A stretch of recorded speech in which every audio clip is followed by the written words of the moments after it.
Good day everyone, I am Micaela Joy M. Pagulayan, first year student from Bachelor of Secondary Education, and today I am happy to share with you my learnings about the IT world.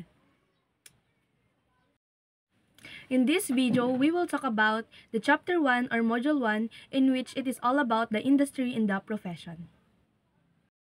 To give a brief introduction of our presentation, the industries that supply computer goods and services are in a continual state of change. New products emerge, old products are discontinued, corporations form, merge, and die. Corporate leadership shifts, consumer buying habits evolve, and prices steadily decrease. Basic knowledge about the computer and information technology industries is essential before purchasing computers, committing to a computer career, or investing in computer companies. By the end of this video, the students and the viewers will be able to first, differentiate the computer industry from the information technology industry. Second, list different companies included in the IT industry. And third, discuss and enumerate different professions and careers in computing fields, domains, disciplines, and knowledge areas. So now, let's differentiate what is computer industry and information technology industry or IT industry. Computer industry encompasses companies that manufacture computers and components including software, publishers, and peripheral device manufacturers. While information technology industry or IT industry refers to companies that develop, produce, sell, or support computers, software, and computer-related products. It includes companies in the computer industry, software publishers, communications, service vendors, and information services. Not all companies using computers are part of these industries. Examples, banks and clothing stores. Companies included in the IT industry. Companies can be categorized in two sectors. Equipment manufacturers is a company that design and manufacture computer hardware and communication products. Example is IBM and HP. Chip makers. Chip makers is a company that design and manufacture computer chips and circuit boards. Example, Intel and AMD. Software publishers create software that includes application, operating systems, and programming language. Example is Microsoft and Adobe System. Service companies. Service companies is a company that provide computer-related services, including AOL and EDS. Computer retailers, sometimes called resellers. Computer retailers are the companies that sell computer products through retail stores. Example of computer resellers include CompUSA. What is CompUSA? CompUSA operates retail stores and mail order retailers of PC Connection and CDW. There are some companies operates in two or more areas. Example of this is Dell, Sun Microsystems, and IBM. Dell is a company that manufactures hardware but also resells hardware directly to individuals and businesses. Sun Microsystems is a company that is known for its Sun servers. This company develops and sells software, while IBM designs and manufactures computer chips and circuit boards that also produce workstations, servers, and mainframes. Let's talk about the economic factors of the IT industry. The IT industry is dynamic and economically beneficial. The United States dominates the industry. Although many revenues come from the non-US companies, factors contributing to IT success include population growth and globalization, which drive investments in technology. With the presence of the information technology, it fueled the economic status of many countries. United States, Japan, Taiwan, Singapore, and China are the countries that produces high value of dollars. The United States dominated among them all, even though the majority of IT laborers in the said country are from non-US companies with a percentage of 2/3. What makes IT industry successful? Population growth and business globalization are the two important factors that contribute to the huge investments in information technology. With the use of information technology, it became easy to track information that is related to all people, including births, deaths, marriage, and property ownership. Both government and private sector owners discovered how it is efficient to use information technologies. As business globalizes, it enables companies to access a wider opportunities that cause advantages through different regions. Through this, it fosters innovation in global knowledge exchange. Moreover, it encounters globally competitors that pressure companies to make a way to cut costs and raise productivity. Now we're going to talk about marketing channels.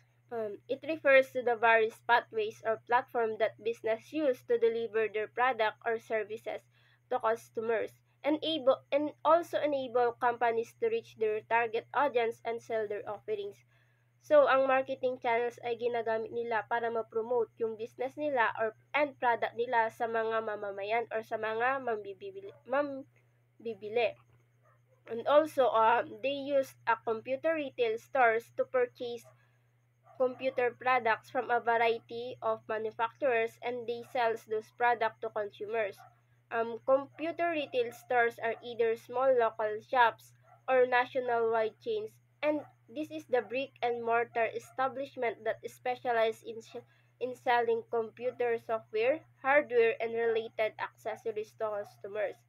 And also, retail stores offers assistance and training to consumer, especially to new buyers to give them information and knowledge about the product. Nagbibigay sila ng assistance and training para naman yung mga mabibili ay hindi lang mas marami silang mas gamay or para hindi sila basta bumibili lang. Dapat meron silang information about that product that they buy. At ang pangatlo ay ang mail order or internet outlet. It is a type of retailing in which a vendor or a seller takes an order by a telephone or internet sites and ships the product directly to consumers. And the best example is the Shopee, Lazada, TikTok Shop, and many more. But the mail order supplier generally offers lower price and limited services to customers. As we all know, 'di ba, pag bumibili naman tayo sa Shopee, Lazada, TikTok, hindi natin mismo nakikita yung product. Picture lang, hindi natin nahawakan or hindi natin alam kung ano yung quality nun or sa mismo. Kaya yun yung disadvantage naman nito. Pero ang in-offer kasi nila is price and lower price kaya mas naeengganyo yung mga tao na bumili sa internet site or sa Shopee, Lazada, and many more. Pero limited lang yung services na nabibigay nila sa mga customers. Ang susunod naman ay ang value-added reseller. It combines commercially available product with specialty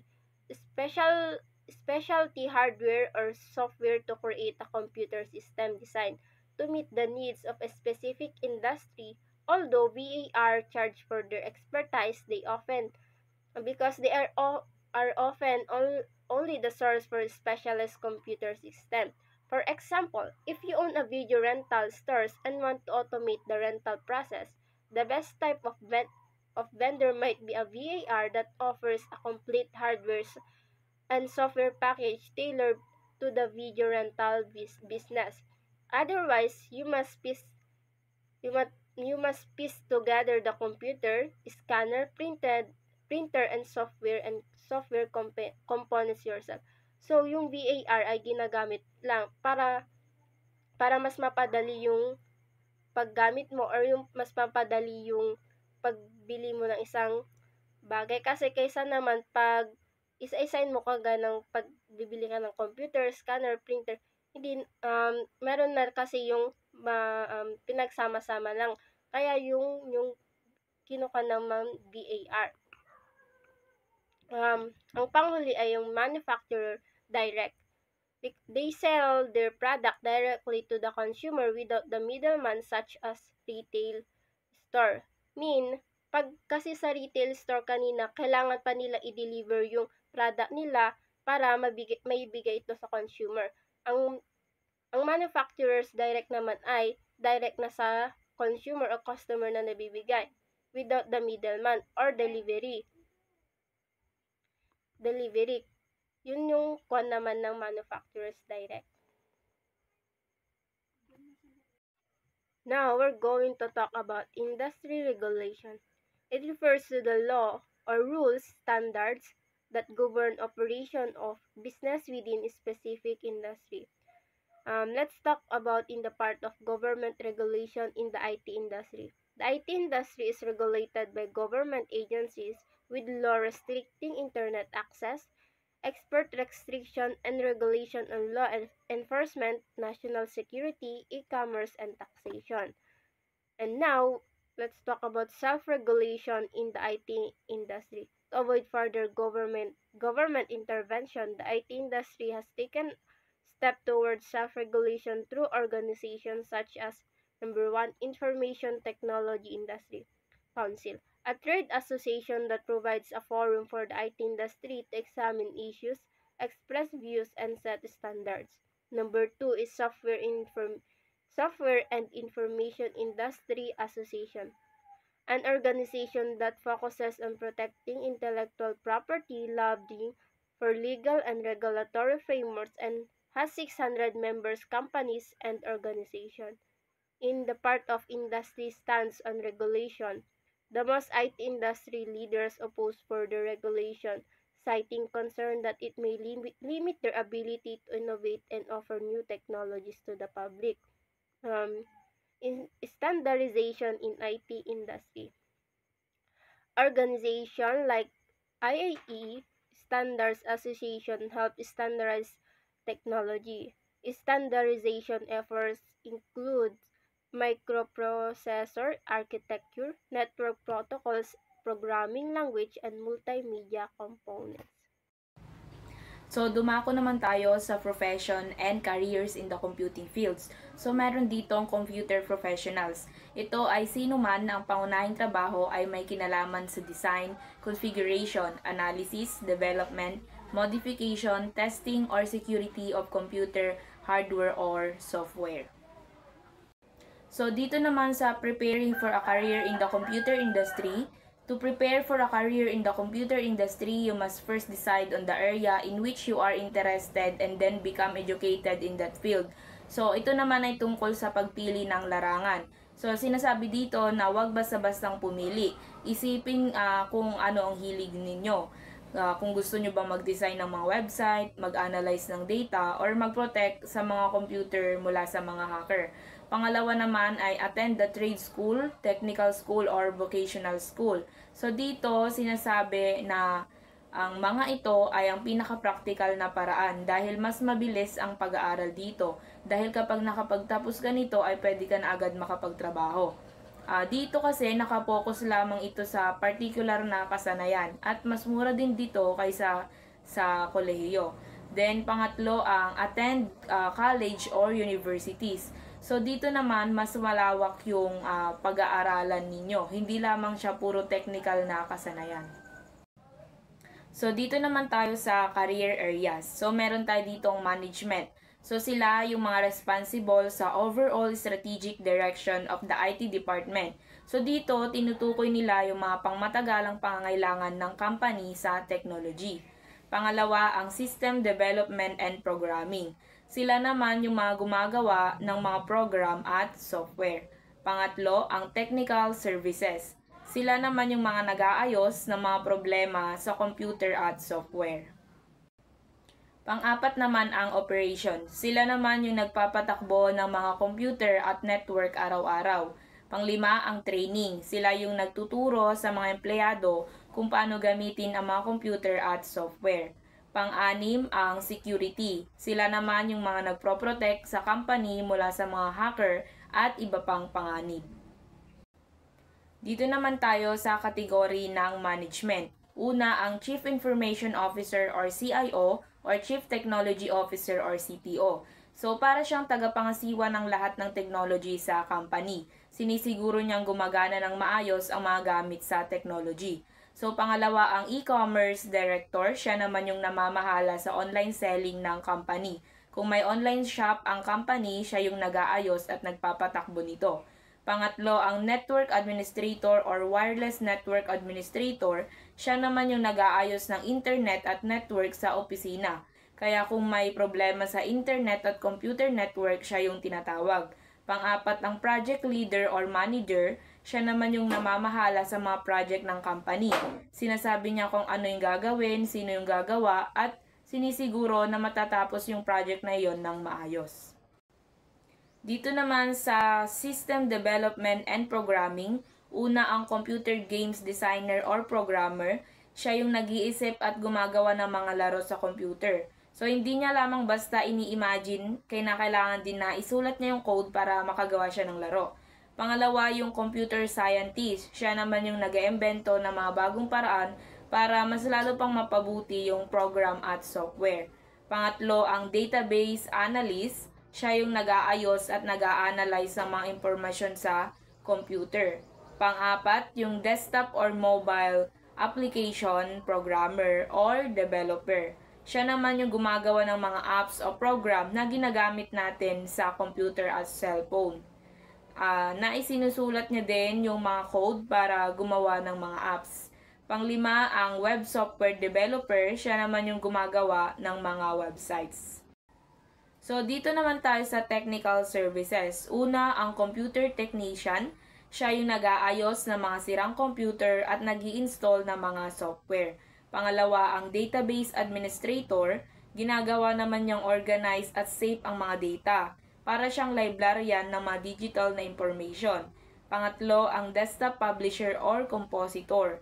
Siya naman yung nag-aayos ng mga document, picture at text para maging maganda ito.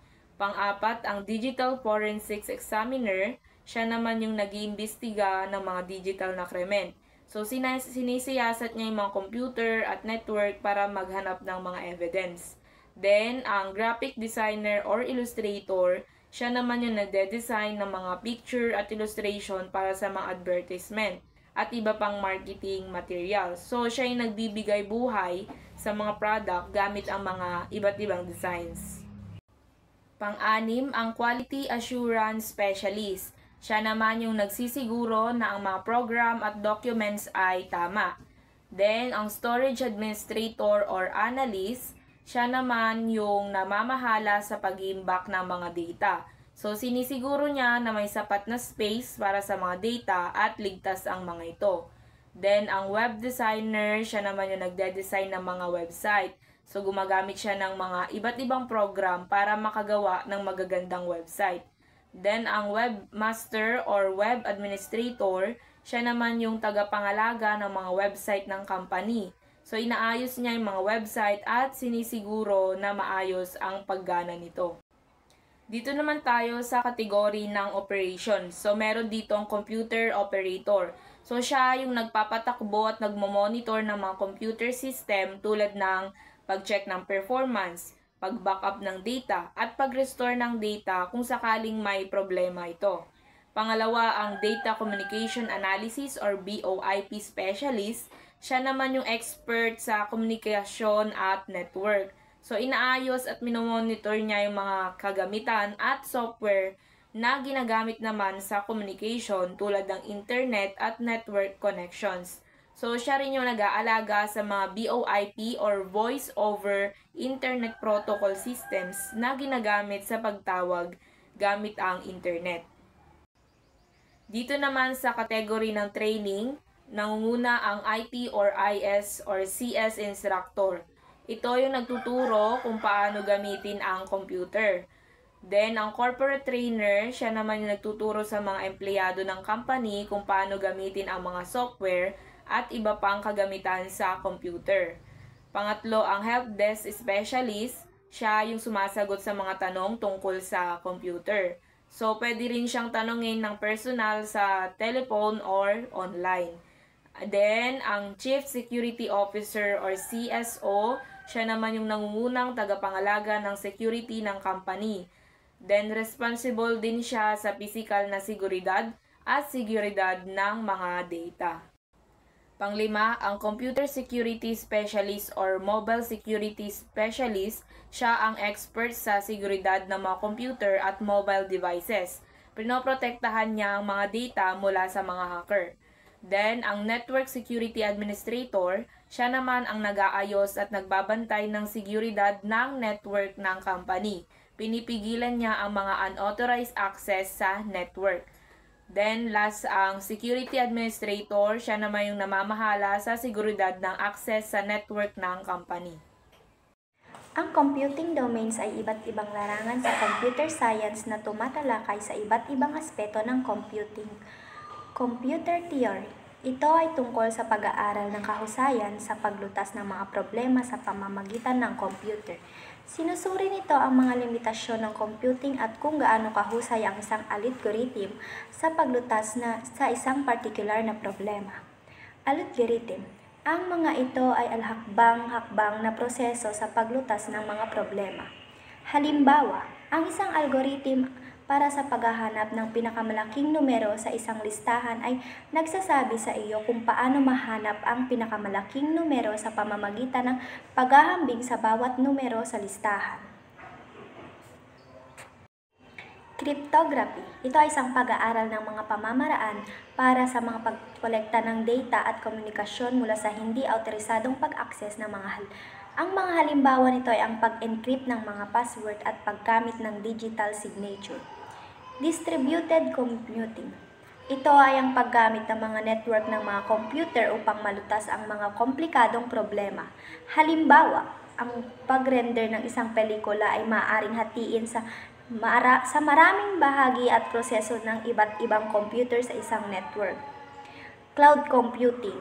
Ito ay ang paglipat ng mga computing resources at data sa malalaking data centers. Ang mga users ay maaaring mag-access ng mga serbisyo tulad ng storage, computing power at software sa pamamagitan ng internet. Computational learning. Ito ay ang pag-aaral ng mga pamamaraan para sa pagpapagana ng mga computer na matuto mula sa data. Ang mga halimbawa nito ay ang machine learning at artificial intelligence. Computer vision. Ito ay ang larangan na tumatalakay sa pagproseso ng mga larawan para sa pagkikilala at paggawa ng desisyon. Ang mga halimbawa nito ay ang paggamit ng computer vision ay ginagamit sa mga self-driving cars at facial recognition software. Big data. Ito ay ang pag-aaral ng mga lalaking datasets at ang mga halimbawa nito ay ang pag-aaral ng pattern sa paggamit ng social media o pag-aanalisa ng mga datos sa medisina. Neural networks. Ang mga ito ay ang mga mathematical mode na nagsisimula sa mga biological na proseso sa pag-aaral. Ang neural network ay ginagamit sa machine learning, computer vision, at natural language processing. Tractable versus intractable problems. Ang mga tractable problems ay ang mga problema na maaring malutas sa isang computer sa isang makatwirang oras. Ang mga intractable problems naman ay ang mga problema na masyadong komplikado at hindi kayang malutas sa isang makatwirang oras. We proceed to computing discipline. First, computer engineering. Computer engineering typically involves the software and hardware development and also the communication systems. They focus on the design, contribution, programming of the chips that digitally control many kinds of devices, including laptops and computers. Second is computer science. Computer science, currently the most famous computing discipline. They are focuses sa pagde-develop at pagme-maintain ng computer software. Tumutugon dito yung mga aspektong theoretical computing. Involves dito yung pag-aaral ng algorithm and data structure. Gayon din yung pag-create ng infrastructure like operating system, database management systems, browsers, and also our search engines. They explored how data can be represented, manipulated, and communicated efficiently. Third is information system. Information System Computing in our Organizational Context. Sa IS, emphasize the development and support of computing application to enable organizational process in order to make organization effective, efficiently, and competitive. Sa madaling salita, ang IS or Information System ay isang sistemang ginagamit upang magkolekta, magproseso, mag-imbak, at magpakalat ng impormasyon sa loob ng isang organisasyon or negosyo. Binubuo ito ng hardware, software, data at mga proseso na ginagamit upang suportahan ang mga gawain ng isang organisasyon. Fourth is information technology.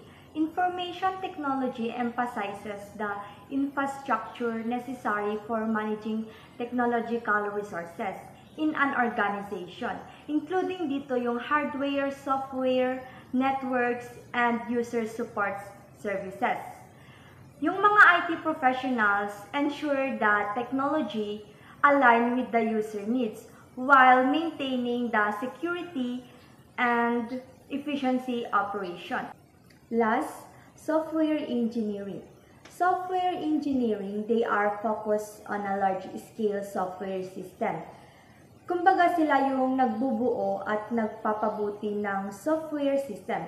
Combination ito ng principles of engineering at computer science upang magdisenyo at gumawa ng comprehensive at large-scale application software like inventory control system and yung airline reservation system.